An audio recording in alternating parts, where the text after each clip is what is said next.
नमस्कार, जागते रहो में आपका स्वागत है। मैं हूं आपके साथ शिखा शर्मा। चीन की चालाकी से निपटने के लिए भारत ने एलएसी पर अपनी शक्ति और बढ़ा दी है। लद्दाख से लेकर अरुणाचल प्रदेश तक घातक हथियार और तोपें तैनात कर दी गई हैं। अरुणाचल के तवांग सेक्टर में बोफोर्स की तैनाती कर दी गई है, क्योंकि खबर यह है कि चीन ने अब एलएसी पर करीब 100 रॉकेट लॉन्चर तैनात कर दिए हैं। चीन को रोकने के लिए कड़े कदम उठाना बेहद जरूरी है।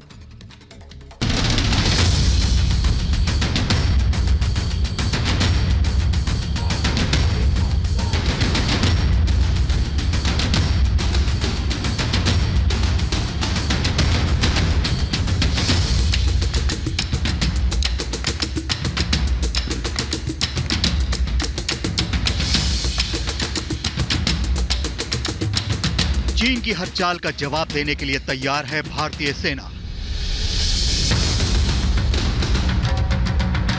लद्दाख से लेकर अरुणाचल प्रदेश तक एलएसी पर पूरी तैनाती है। एलएसी पर तैनात बोफोर्स। ये तस्वीरें अरुणाचल प्रदेश के तवांग सेक्टर की हैं, जहां बुमला के पास भारत ने बोफोर्स तोपों की तैनाती कर दी है।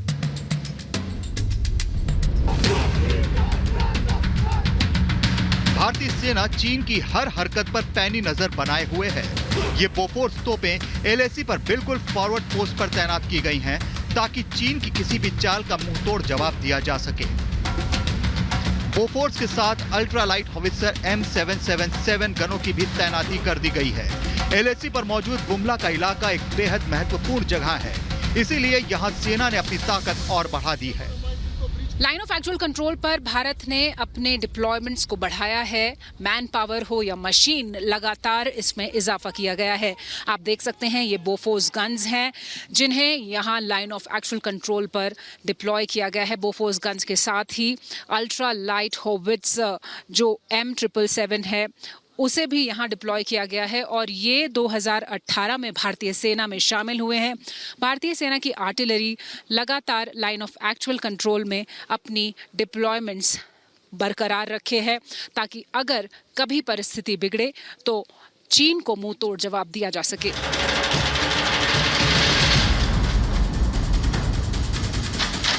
ड्रोन से निपटेंगी L-70 एयरगन्स। बोफोर्स तोपों के साथ ही L-70 एयर डिफेंस गन्स की भी तैनाती कर दी गई है। इन्हें भी तवांग सेक्टर में रखा गया है।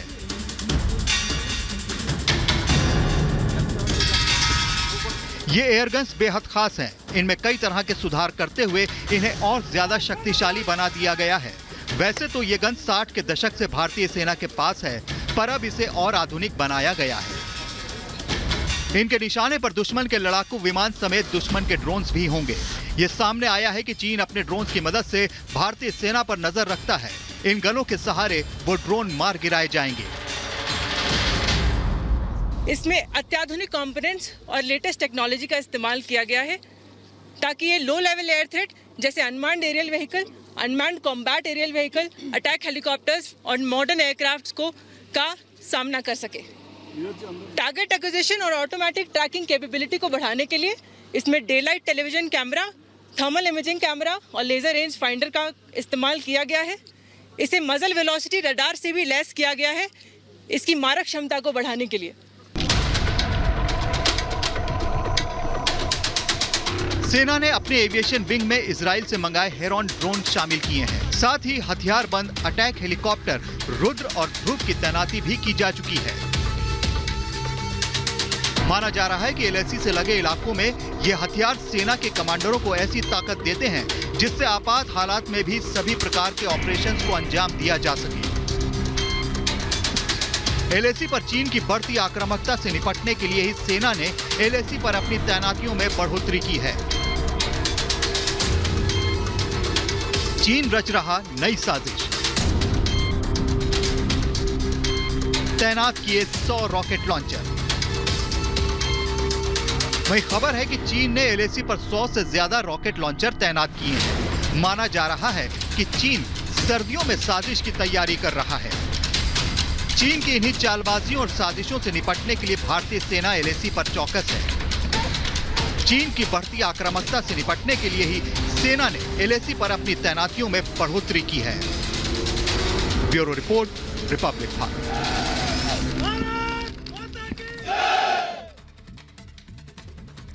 और इधर ताइवान पर भी चीन ने अपनी नजरें गड़ा रखी हैं। चीन तैयारी कर रहा है, ताइवान को लगातार धमका रहा है। खबर यह भी है कि ताइवान के पास चीन अपने 3 एयरबेस मजबूत कर रहा है।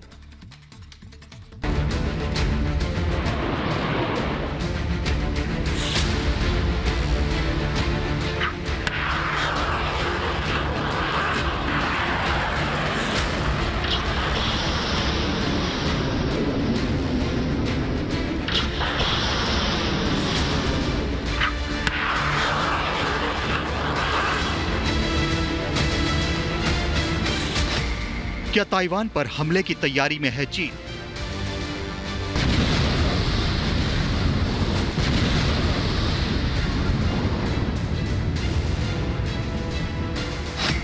क्या ताइवान पर हमला करेगा चीन?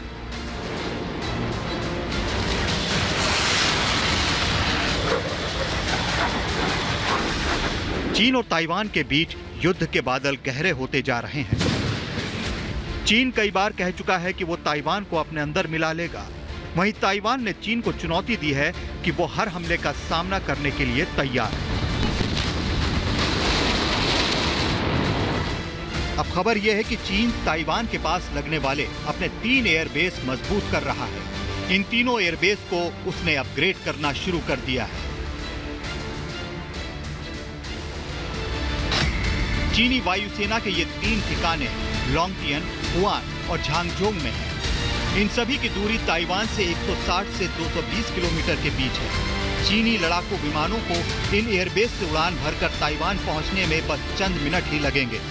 सैटेलाइट तस्वीरों से पता चला है कि चीन लॉन्गटियन एयरबेस पर एंटी ब्लास्ट बंकर का निर्माण कर रहा है। इसके अलावा चीनी वायुसेना ने यहां नए एप्रन के साथ साथ रनवे के दोनों सिरों का भी विस्तार किया है। बताया जा रहा है कि ताइवान के ठीक सामने चीन की मुख्य भूमि पर मौजूद इन तीनों एयरबेस को अपग्रेड करने का काम कोरोना महामारी के बीच 2020 में ही शुरू कर दिया गया था। उस समय पूरी दुनिया अपने अपने देश के लोगों को कोरोना से बचाने में व्यस्त थी और चीन अपनी सेना मजबूत करने में लगा था। इस बात की भी तैयारी कर रहा है चीन कि अगर ताइवान जवाबी कार्रवाई करे तो कैसे बचाव किया जाए। ताइवान की बढ़ सकती है परेशानी।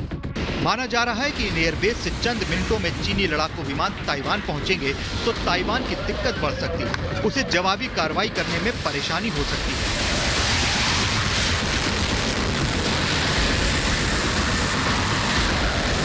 इन एयरबेस के जरिए चीन इस इलाके में अपनी उपस्थिति और मजबूत कर सकता है। चीन पिछले कुछ दिनों से ताइवान की हवाई सीमा में अपने लड़ाकू विमान भेज रहा है। अक्टूबर के महीने में 150 से ज्यादा लड़ाकू विमान ताइवान की सीमा में घुस चुके हैं। चीन लगातार ताइवान को धमका रहा है। ताइवान की तैयारी। ताइवान ने हाल ही में 10 अक्टूबर को अपना राष्ट्रीय दिवस मनाया था, जिसमें उसने अपनी सैन्य ताकत दिखाई और चीन को साफ संदेश दे दिया कि वो युद्ध की तैयारी कर रहा है। अपनी वायुसेना को और मजबूत करने के लिए ताइवान ने अमेरिका से F-16 फाइटर जेट जल्दी से जल्दी भेजने को कहा है। दरअसल ताइवान ने 2019 में ही ऐसे 22 लड़ाकू विमानों का सौदा किया था। ताइवान ने अब अमेरिका से आग्रह किया है कि वो जल्दी से जल्दी इन्हें भेज दे।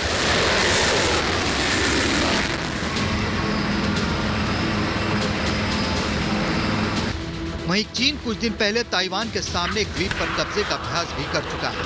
साथ ही चीन लगातार अपनी हरकतों को सही बताने पर तुला है। चीन का कहना है कि वो इलाके की सुरक्षा के लिए ये कदम उठा रहा है। ताइवान के साथ चलते विवाद के बीच चीन और अमेरिका भी आमने सामने आ चुके हैं। चीन इस बात से चिढ़ा हुआ है कि अमेरिका ताइवान का साथ दे रहा है। इलाके में मौजूद अमेरिकी युद्धपोत के चलते टेंशन और बढ़ चुकी है। 40 साल में सबसे बुरे हालात। चीन और ताइवान में हर दिन के साथ तकरार बढ़ती जा रही है। हालात इतने नाजुक हो चुके हैं कि कहा जा रहा है कि 40 साल बाद इस इलाके में इतना बुरा माहौल बना है। चीन कह रहा है कि वो ताइवान को जल्दी ही अपने साथ मिला लेगा। वहीं ताइवान भी कह चुका है कि चीनी दादागिरी नहीं चलने देंगे। Bureau report, Republic Bharat.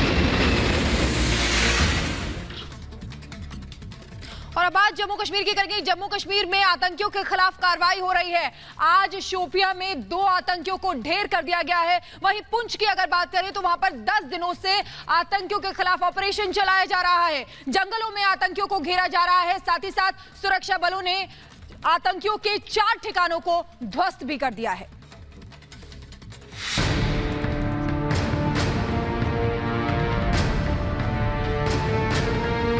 आतंक से लड़ाई, आतंकियों पर कार्रवाई। जम्मू कश्मीर में आतंकियों की सफाई का अभियान जारी है। जो आतंकी मासूमों का खून बहाकर छिपे हुए हैं, जो सैनिकों पर हमला करके भाग रहे हैं, उन्हें ढूंढा जा रहा है, उन्हें उनके अंजाम तक पहुंचाया जा रहा है। शोपियां में 2 आतंकी ढेर। शोपियां में मुठभेड़ में 2 आतंकी ढेर कर दिए गए हैं। हालांकि इस दौरान एक जवान भी शहीद हो गया। जिन 2 आतंकियों को मार गिराया गया उसमें से एक आतंकी की पहचान आदिल वानी के रूप में हुई है। उसने पुलवामा में उत्तर प्रदेश के सहारनपुर में रहने वाले मजदूर शाकिर की जान ली थी।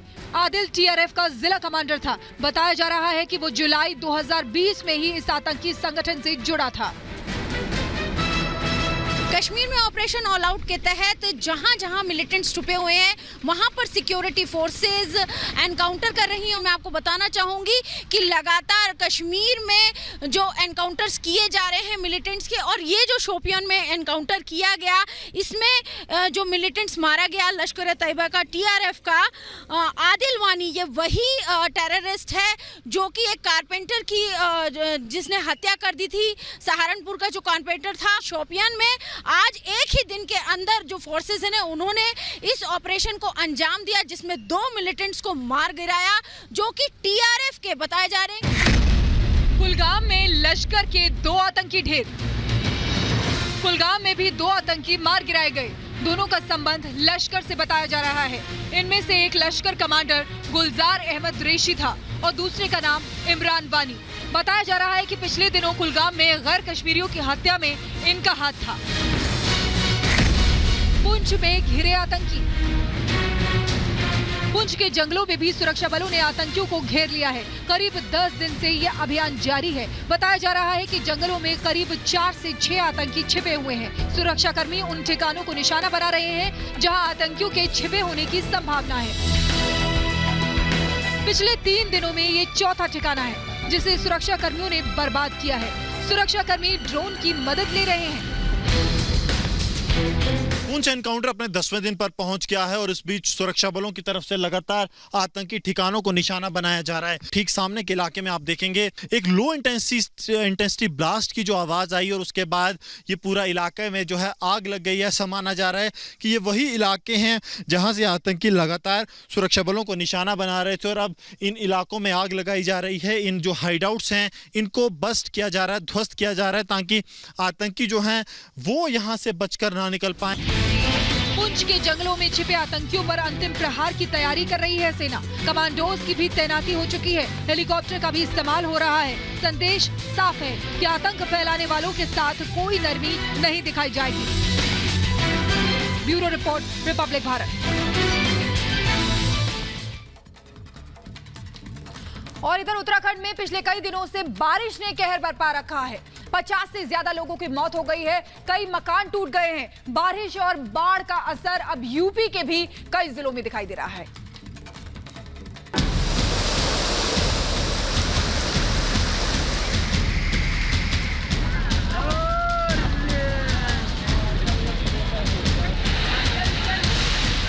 बारिश और बाढ़ ने हाल बेहाल कर दिया है। उत्तराखंड में मौसम की इस मार ने त्राहिमाम मचा दिया है।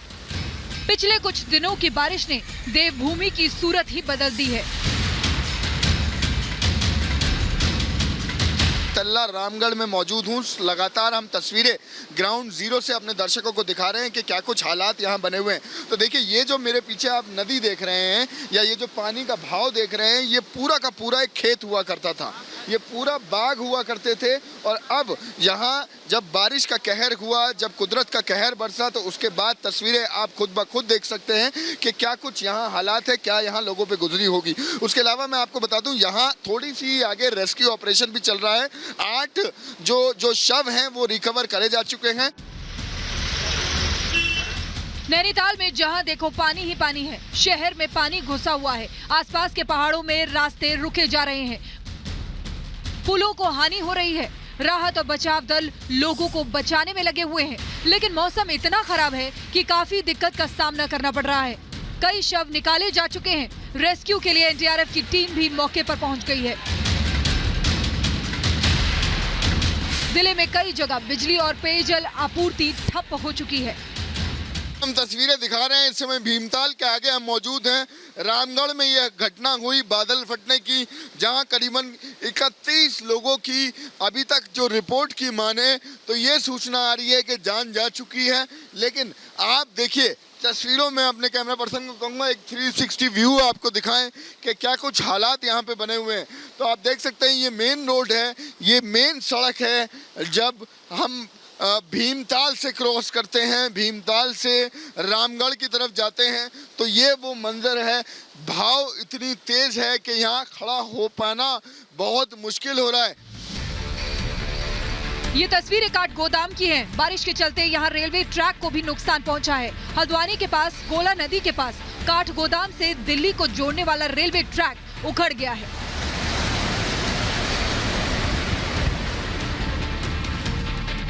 ये तस्वीरें रुद्रपुर की हैं। रुद्रपुर के कई मकानों में पानी भर गया है, कई जगह लोग फंसे हुए हैं। इनकी मदद के लिए एसडीआरएफ के जवान 24 घंटे ऑपरेशन चला रहे हैं।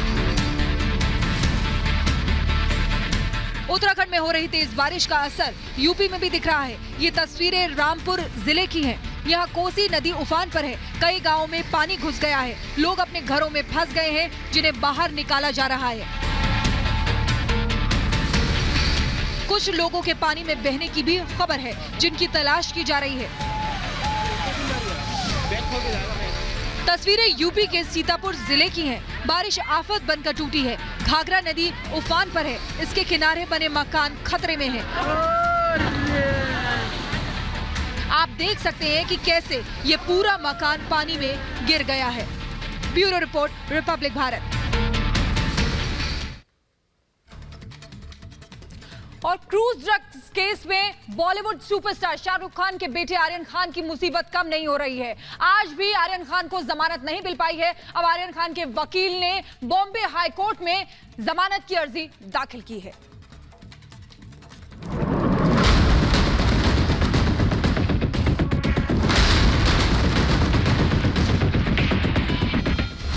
आर्यन खान की मुसीबत कम नहीं हो रही है। ड्रग्स केस में गिरफ्तार शाहरुख खान के बेटे आर्यन खान को आज भी जमानत नहीं मिली। आर्यन खान पिछले 13 दिन से मुंबई की आर्थर रोड जेल में बंद है। पिछली सुनवाई के दौरान कोर्ट ने फैसला सुरक्षित रख लिया था। आज जब फैसला आया तो आर्यन खान और उसके साथ ही अरबाज मर्चेंट और मुनमुन धमेचा को बड़ा झटका लगा। कोर्ट ने जमानत देने से इनकार कर दिया। एनसीबी को आर्यन के पास से ड्रग्स नहीं मिले हैं, लेकिन एनसीबी ने कोर्ट में दावा किया कि आर्यन कई साल से ड्रग्स ले रहा है। इसके अलावा एनसीबी ने आर्यन पर कई गंभीर आरोप भी लगाए हैं। ये कहा गया है कि आर्यन काफी प्रभावशाली है और जमानत पर रिहा होने पर सबूतों के साथ छेड़छाड़ या उनके देश से भागने की आशंका है। एनसीबी ये भी कह चुका है कि ड्रग्स रैकेट के विदेशी लिंक की जांच होनी है। से एनसीबी की ओर से किए गए, क्योंकि ये केस न कि सिर्फ अब Mumbai cruise drugs rave party को लेकर है, लेकिन इलिसिट ड्रग ट्रैफिकिंग को लेकर, जहां मुंबई के जोनल डायरेक्टर एनसीबी के जोनल डायरेक्टर समीर वानखेड़े, जिन्होंने साफ तौर पर अपने जो एएसजी अनिल सिंह के थ्रू जो कोर्ट के सामने खुलासे किए। और इतना ही नहीं, लेकिन कोर्ट को वो व्हाट्सएप चैट तो पढ़वाया, लेकिन साथ ही आज एनसीबी की ओर से सबमिट भी किया गया है, जिसमें कहीं ना कहीं आर्यन खान के साथ कई ऐसे दूसरे बॉलीवुड से जुड़े लोग हैं जो इस पर और सामने आ सकते हैं। अब देखना ही है, जहां एक तरफ बेल एप्लीकेशन तो रिजेक्ट कर ली गई है, लेकिन अब क्या ऐसे नए खुलासे बॉम्बे हाईकोर्ट के सामने करेंगे, क्योंकि इसी जो प्रूफ रखे गए, जो एविडेंस रखे गए, उसी एविडेंस को देखते हुए एनडीपीएस कोर्ट की ओर से बेल रिजेक्ट कर दी गई और वहीं पर अब बेल एप्लीकेशन बॉम्बे हाईकोर्ट में फाइल की। एनडीपीएस कोर्ट ने आर्यन खान की जमानत अर्जी को खारिज कर दिया। ये कहा गया कि तथ्यों और गवाहों को देखते हुए जमानत मंजूर नहीं की जा सकती है। 2 अक्टूबर की रात कॉर्डेलिया द इम्प्रेस नाम के क्रूज से एनसीबी ने आर्यन को गिरफ्तार किया था। तब से लेकर अब तक 17 दिन बीत चुके हैं। अब जमानत के लिए आर्यन की निगाहें हाई कोर्ट पर टिकी हुई हैं। आर्यन के वकीलों ने हाई कोर्ट में जमानत के लिए अर्जी दायर की है। हाई कोर्ट में दायर इस जमानत अर्जी पर कल सुनवाई हो सकती है। Bureau report, Republic Bharat.